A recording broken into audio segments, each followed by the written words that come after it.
Olá pessoal, sou o professor Luiz Tarragó de Física e agora eu vou ajudar vocês mais um pouquinho no estudo de gases. A gente já teve um primeiro vídeo falando sobre a teoria cinética dos gases, que mostra como que a gente vai construir um modelo para que as coisas microscópicas que existem na constituição de um gás levem a coisas macroscópicas que a gente acaba medindo em laboratórios e vendo acontecer no nosso dia a dia.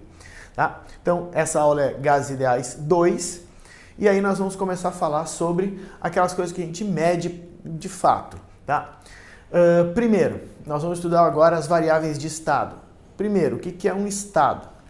Um estado de um gás é a forma que ele está. Quando eu meço as quantidades relevantes de um gás, como que são essas quantidades, quais são os números que tem. Então, um estado de um gás vai ser sempre representado por grandezas físicas.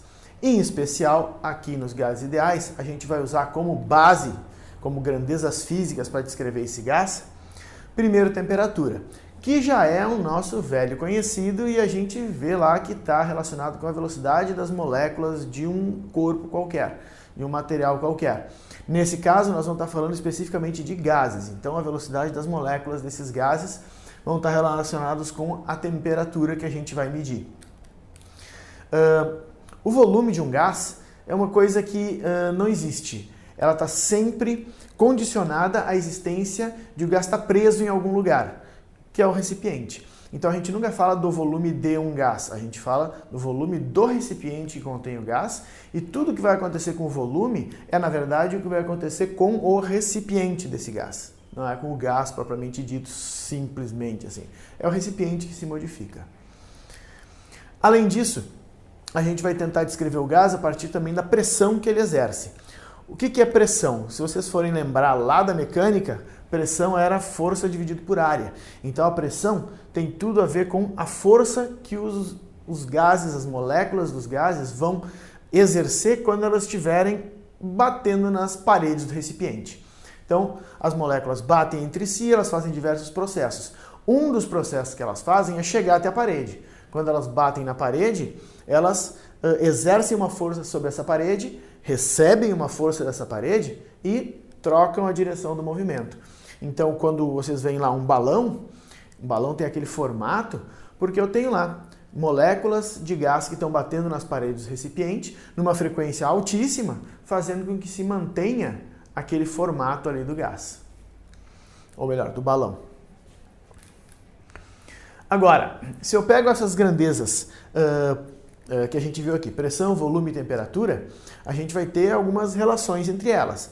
Então, o que a gente vai fazer agora é pegar elas em pares. Nós vamos pegar essas quantidades em pares, pressão e volume, volume e temperatura e pressão e temperatura, e ver qual é a relação entre elas, mantendo a terceira constante. Por exemplo, a gente vai ver aqui a relação que tem entre pressão e volume desde que eu mantenha a temperatura constante. E aí eu consigo analisar só o que acontece quando eu tenho essas duas em análise. Quando eu analiso essas duas, eu vou perceber que existe uma relação desse tipo aqui, que a pressão é inversamente proporcional ao volume. Como que eu enxergo isso? Então vamos pegar aqui, ó, uma garrafinha com um líquido, né, que eu deixei aqui um líquido com um contraste aí para a gente poder enxergar o que está acontecendo. O que eu estou falando ali é que se eu aumento a pressão de um gás, o volume diminui. Então o que acontece aqui, ó, se eu aumento, como é que eu vou fazer um aumento na pressão? Aumentar a pressão significa fazer com que eu tenha mais força nas colisões das moléculas do gás com as paredes. Eu faço isso pressionando aqui, ó. Eu aumento a força sobre o gás. E isso faz com que diminua o volume. Se eu diminuo a pressão, o volume aumenta. Então, quando eu aumento a pressão, o volume diminui. Por isso, a gente diz que eles são inversamente proporcionais. Então, eu posso dizer que a pressão é uma constante dividido pelo volume, só trocando lá a proporcionalidade por uma igualdade.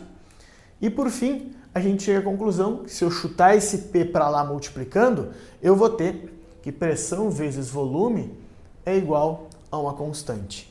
Tá? Ou seja, se eu faço uma modificação qualquer num gás que mantém a temperatura constante, o produto P vezes V vai dar sempre o mesmo valor.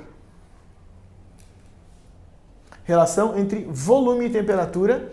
Então, como eu disse antes, a gente vai manter agora a pressão constante. E quando eu mantenho a pressão constante, eu verifico experimentalmente que volume e temperatura são diretamente proporcionais. Como que a gente pode ver isso na nossa garrafinha? Não vou ter como fazer isso aqui agora para vocês, mas vocês podem imaginar que se eu aumentar a temperatura dessa garrafinha aqui de alguma forma, as moléculas vão ficar mais agitadas e elas vão começar a tender a se expandir. Como acontece, por exemplo, quando alguém está inflando um balão de gás. Vocês já viram esses balões que andam pelo céu aí, que carregam pessoas dentro de cestinhos? Como é que eles inflam esses balões? Eles vão lá e tocam uma chama. Eles aquecem o ar e o ar se expande. Quando eu aqueço, quando eu aumento a temperatura do ar, ele aumenta de volume. Então é disso que a gente está falando aqui. Quando eu aumento um, eu aumento o outro junto. Tá? Eles são diretamente proporcionais. E eu posso dizer então, trocando a proporcionalidade por uma igualdade, que o volume é uma constante vezes a temperatura. E, por último, finalmente, chutando essa temperatura lá para o outro lado, eu tenho que volume dividido por temperatura vai dar uma constante. Tá? Tá faltando o último par de grandezas, que é pressão e temperatura. Para ver a relação entre pressão e temperatura, basta eu imaginar aqui que eu tenho um certo volume constante. Então eu vou manter este volume aqui. E aí vou dando calor para esse gás aqui, ele vai absorvendo esse calor e transformando isso em temperatura. Se a temperatura do gás aumenta, a energia cinética das moléculas aumenta, essas moléculas vão começar a bater mais forte nas paredes do recipiente. Então isso vai fazer com que a pressão seja maior. Aumentei a temperatura, mantive o volume constante, então eu estou automaticamente aumentando a pressão lá dentro, aumentando a força que está sendo feita nas paredes do recipiente. Ou seja, quanto maior o valor da temperatura, maior o valor da pressão. Eles são diretamente proporcionais.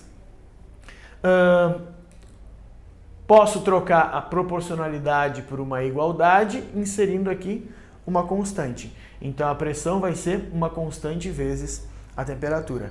Mais uma vez, chutando a temperatura lá para baixo, eu vou ter que pressão dividido por temperatura dá uma constante.